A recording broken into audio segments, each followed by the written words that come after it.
Bonjour, je m'appelle François Fortin, je suis coach expert contre la dépendance affective. Je me trouve ici à Bordeaux où je viens de terminer une formation de patricien en EFT avec David Vigneron, mon formateur. Et l'EFT est une technique vraiment intéressante de tapping où on utilise 14 points sur le corps, donc c'est une technique de libération émotionnelle. Et je vais laisser David Vigneron s'exprimer sur ce sujet qu'il maîtrise parfaitement bien. Merci. Bonjour François, bonjour tout le monde. Donc en fait, comme tu l'as dit, EFT, Emotional Freedom Technique, technique de libération émotionnelle américaine. Elle a été créée par Gary Craig dans les années 90. Qui est efficace sur toutes les problématiques liées à un besoin de libération donc émotionnelle, telles que les phobies par exemple, syndrome de stress post-traumatique bien sûr, les confiances en soi, les problèmes de deuil, les problèmes de douleur, puisqu'il y a toujours une composante émotionnelle et encore beaucoup d'autres choses.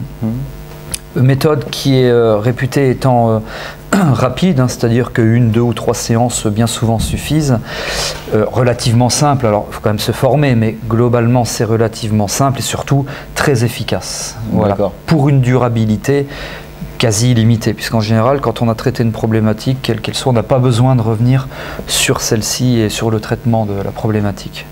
Alors je vais revenir sur un point que je trouve particulièrement intéressant, c'est que c'est une ressource que l'on peut transmettre à notre consultant, à notre patient, voilà, qui va pouvoir, après la consultation, continuer à travailler avec la cohérence cardiaque également en matière de respiration, qui est un outil de rééquilibrage du système nerveux autonome particulièrement efficace, et ces outils de tapping avec tout un process que le client va repartir avec ces outils et pouvoir les utiliser seul.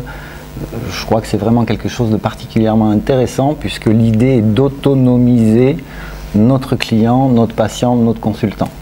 Absolument. Alors on l'autonomise de par, comme tu l'as dit, des exercices tels que avec la technique notamment de cohérence cardiaque, en tout cas selon mon approche et les formations que je propose, l'hypnose, ça peut être l'hypnose, auto-hypnose, la PNL bien sûr, ça peut être la sophrologie, etc.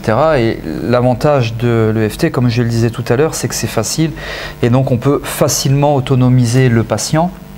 Alors autonomiser, ça veut dire quoi? Ça veut dire que si il vient pour une problématique lourde, telle qu'un deuil pathologique, tel qu'un stress post-traumatique, etc., on ne va pas lui montrer les 14 points plus les points d'urgence, etc., et lui dire vous repartez chez vous, puis vous vous débrouillez, vous traitez tout seul. Bien sûr. Bien sûr. En revanche, pour toutes les accompagnements, tous les accompagnements tels que par exemple du coaching, confiance en soi, les trucs un petit peu plus légers, entre guillemets, là c'est intéressant de les autonomiser, de les éduquer parce que ils vont pouvoir travailler jusqu'au jour J, par exemple, prise de parole en public, examen, etc. Quand en tout cas ils en auront besoin. Puis si il y a encore des choses à finaliser dans les traitements du deuil notamment, etc., ils pourront le gérer seuls. Néanmoins, en EFT, on évite, puisque quand on commence un travail sur des pathologies difficiles, des problématiques difficiles telles que je l'évoquais, stress post-traumatique, deuil, des douleurs chroniques, etc. Bon, l'idéal c'est de faire le travail de A jusqu'à Z. Mais grâce à l'autonomisation, l'éducation du patient, l'avantage c'est que s'il a besoin de la technique pour toute autre chose, dans la vie quotidienne de tous les jours, eh bien, il pourra l'utiliser. Donc ça c'est quand même un gros avantage qu'on retrouve, c'est vrai, pour beaucoup de disciplines.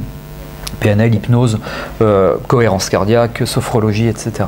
Tout à fait. Et moi, je vais rebondir sur un autre point par rapport au coaching plus spécifiquement, et ça, je viens de le découvrir, c'est que c'est un outil, effectivement, où on peut travailler sur des objectifs. Quelqu'un qui veut participer à une conférence, qui a le stress de parler devant un public, qui peut potentiellement être nombreux. Donc, de travailler sur cette gestion du stress, d'aller rechercher et nettoyer tout ce qui va empêcher cette personne donc de se placer dans de bonnes conditions. Et là, dans ce cas-là en particulier, c'est vrai qu'on utilise un outil qui est extrêmement puissant, puisque la différence faite par le cerveau entre le réel et l'imaginaire, il n'y a pas de différence. Et en ce sens, effectivement, la visualisation va permettre de se diriger vers un objectif, donc de faire visualiser à son client, son consultant, son patient, de lui faire visualiser son objectif. Et personnellement, je trouve que c'est un outil complémentaire avec l'EFT, là, qui est intégré, qui est vraiment intéressant et puissant. Absolument, ouais. Moi je trouve dommage de travailler qu'avec une seule méthode, que ce soit que la PNL, que l'hypnose ou que la sophrologie ou que l'EFT. L'idéal, c'est vrai que c'est quand même de tout combiner. La boîte à outils. La boîte à outils, exactement. Et quand on combine par exemple de la visualisation ou de l'hypnose avec de l'EFT, ça rend l'EFT et puis ça rend aussi l'hypnose ou la visualisation encore plus efficace. Et quand on est dans des stratégies de coaching, d'accompagnement, d'atteinte d'objectifs notamment, je trouve que c'est absolument fondamental d'avoir une prise en charge, un accompagnement global, et d'ailleurs pas que pour ça, hein, c'est vrai pour toutes les problématiques qu'on rencontre. Et l'EFT a ça en positif, c'est que elle est combinable à tout, hein. Moi je pratique pas notamment le magnétisme par exemple, hein. C'est pas mon champ de prédilection, c'est combinable au magnétisme, à la PNL, à tout, à l'EMDR si vous en pratiquez, à tout. Voilà. Et un autre point que je trouve intéressant et important, c'est cette bienveillance. J'ai pu utiliser, être formé à d'autres techniques qui peuvent apparaître comme étant un peu plus brutales, et c'est vrai que j'observe beaucoup de bienveillance, même si effectivement le cœur du problème, les émotions, il faut les faire ressortir, justement, ça c'est important, mais c'est avec beaucoup de bienveillance, et c'est vrai que ça se fait tout en douceur quelque part. Exactement, ouais. Malgré le fait que, comme je le dis en formation, l'EFT, c'est comme un espèce de coup de bistouri sur un abcès. Oui. Il est nécessaire, il n'est pas trop agréable pour éviter la septicémie, la gangrène et tout ce qu'on veut. Mais néanmoins, on reste le plus écologique possible pour les patients, les consultants, et les plus doux possible, même si le coup de bistouri ne fait pas toujours de mal. Et donc, cette libération émotionnelle, parfois, peut être un petit peu difficile, mais avec l'encadrement qu'on propose, l'accompagnement des patients, en général, ça se passe avec une grande douceur. Voilà. Et c'est ça, je pense, qui est très important, parce qu'on a la possibilité de gérer, de régler certains problèmes, d'atteindre certains objectifs, sans pour autant hurler, se rouler par terre, retourner les chaises, etc. Enfin, voilà. Bien.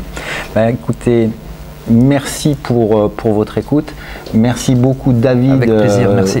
Pour cette formation vraiment particulièrement intéressante qui va être intégrée au fur et à mesure de plus en plus. Je vous invite à mettre un petit pouce bleu dessous en cliquant, et vous trouverez également, je vous invite à partager cette vidéo au plus grand nombre, et je vous invite à vous abonner à nos chaînes YouTube où vous retrouverez dessous nos coordonnées à David Vigneron et à moi-même. Merci à tous, au revoir les amis. Merci, à bientôt.